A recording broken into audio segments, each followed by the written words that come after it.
This is a story about when we found a tree with a human face inside, part 2. The foreman decided the best way to forget about what went down was good old-fashioned hard work. Short a man, we'd better get used to it. By the next day around noon, we started wondering if we were short 2 men. I knew Taylor wouldn't come back, that rotten pissant. That was Grits. He'd been coming back to the camp for years, almost as long as the foreman. Taylor, on the other hand, was practically just out of diapers.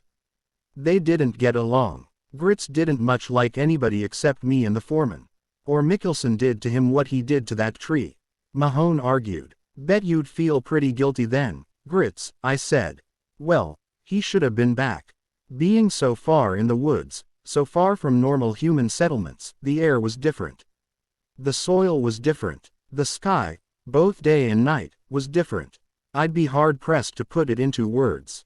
I'm not exactly banging out poetry here. That morning, the day after Mickelson lost his hands, the air smelled normal. It smelled like the ordinary affairs of human misery. Politics, lies, selfishness, violence. It's not the industries or the cars polluting the world around us, it's our own twisted hearts. You like that? I tried for poetry. I'm serious, though. The air didn't have that purity it always does. We all sensed it and we were different. Dennis, Grits addressed the foreman, someone's gotta go looking. It's our only truck. The foreman nodded. Greaves, you're coming, Grits said. We packed up some supplies then hit the truck road. These trucks were designed for carrying workers and heavy loads deep in the woods. Nobody was getting up here in their Subaru. Even ATVs were pretty useless that far out. You know why I brought you, Greaves? Grits asked once we'd been walking for a half hour or so. I smell real nice. You're a wise ass, but you're aware. You see what's going on. You should probably be in college or something. Bought that t-shirt already, bud. I wasn't smart enough for college, he went on. Barely made it out of high school. Forestry's been in my family for years. Oh God, I thought, a hike through beershit vistas and I gotta listen to his life story. I'm aware for one reason only. I just been here so goddamn long. I know every inch of this place. Every tree we cut I've seen years ago. I know how much they've grown or withered. I know if we leave a clump of sawdust where to find it again a year or two later.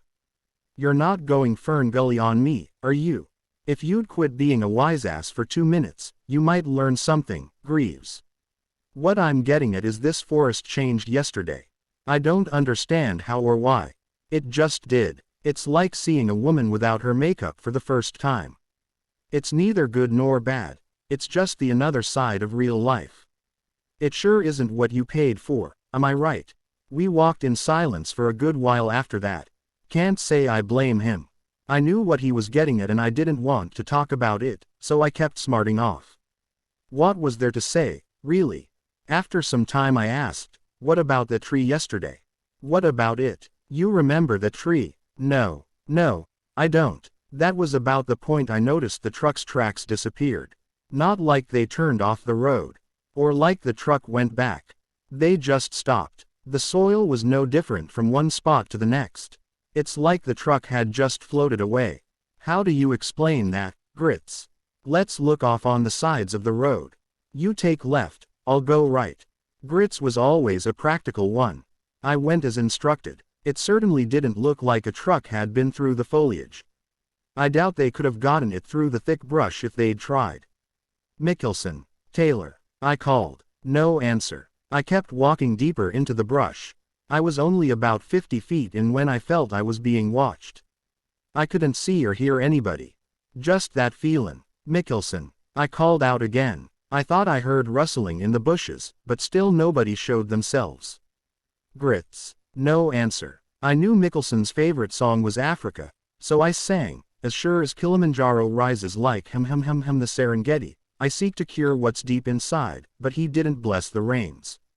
Okay, Mickelson, this is a pretty creepy prank, gotta hand it to you. Get it, hand, 'cause you just. The feeling changed the more I yapped. I didn't just feel I was being watched anymore. I felt I was being hunted. Not the same feeling at all. And I noticed some trees' branches rocking gently in the wind. Thing is, there was no wind. I stopped running my mouth and started running my legs back the way I came. I arrived to the road to find Grits there, slumped forward.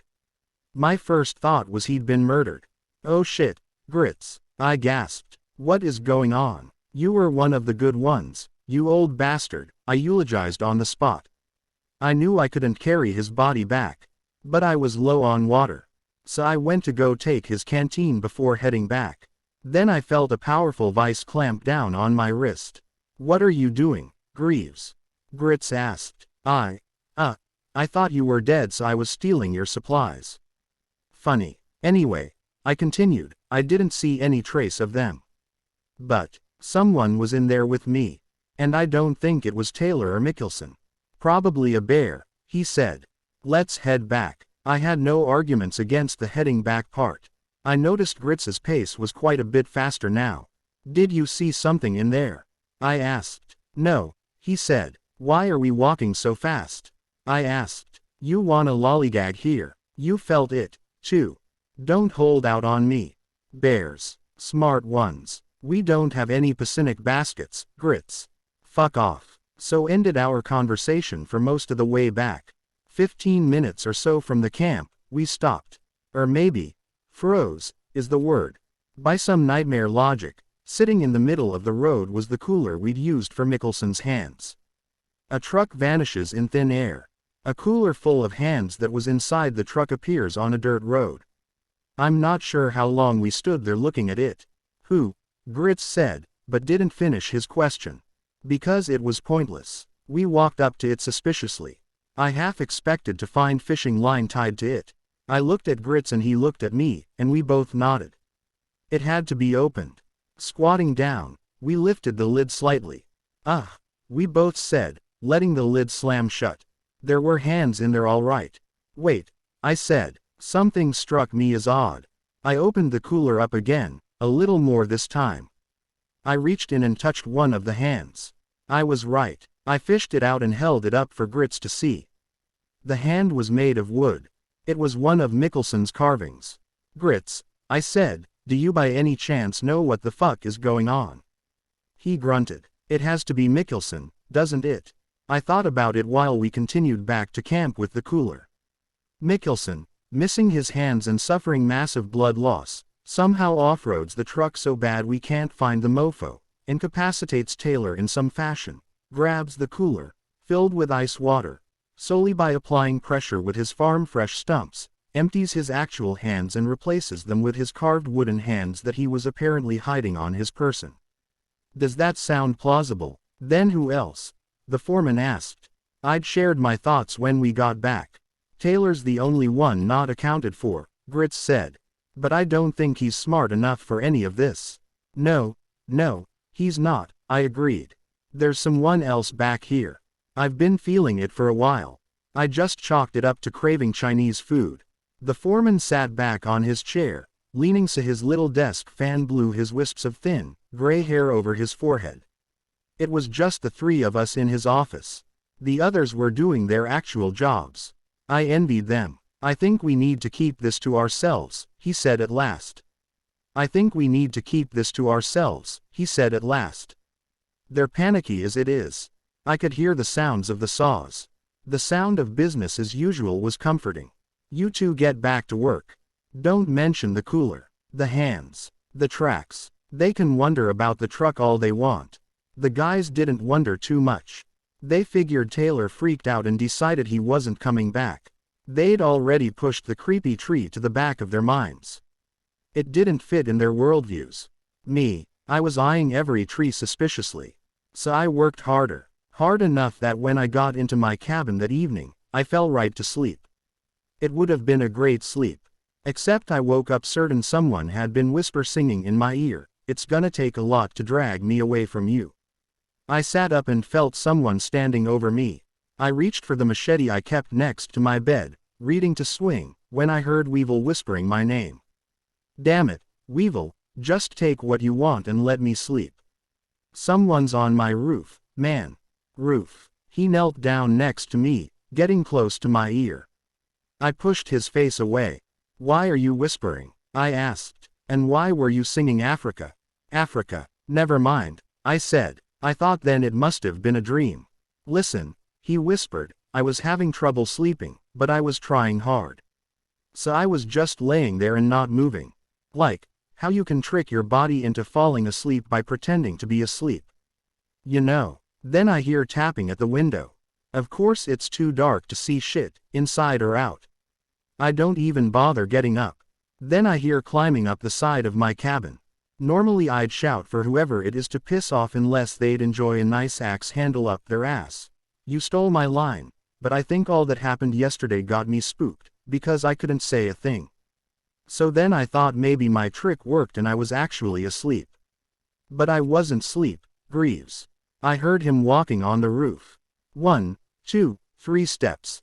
Then it stops. I stayed still for over an hour, waiting, and he never moved in all that time. The more I wait, the more scared I get. Too scared to stay still. So I jump out of bed and run as fast as I can out the door and over here. Weevil, if you haven't guessed, isn't the sharpest knife in the drawer. He's more of a spoon, really. He couldn't make this up. Not consciously. I found myself listening for sounds from outside. It's pitch black out there, I said. Who climbs on a cabin and stands still for hours in the dark? Exactly. It's crazy. You don't think it's Mad Mikkelsen, do you? Maybe he wants my hands. Mad Mikkelsen. When did that start? I gave the poor bastard a sleeping bag and let him take a spot on the floor. In the morning, he insisted we check his cabin. He'd left the door open in his hurry, but everything looked fine inside. None of his messes, heaps, or litters had been disturbed. Then he insisted we look on the roof. My generosity ends after this, I warned him. He was right. There were footprints planted firmly on his roof. I think he hoped it was a dream. He went back down the ladder to hyperventilate. I scrutinized the prints a little more. There was something odd, something I wasn't about to tell Weevil. Every one of those prints faced the direction of my cabin exactly. It's like they were waiting for him to run that way. Africa, hurry boy, it's waiting there for you. Subscribe and please like. Thanks for tuning in and listening.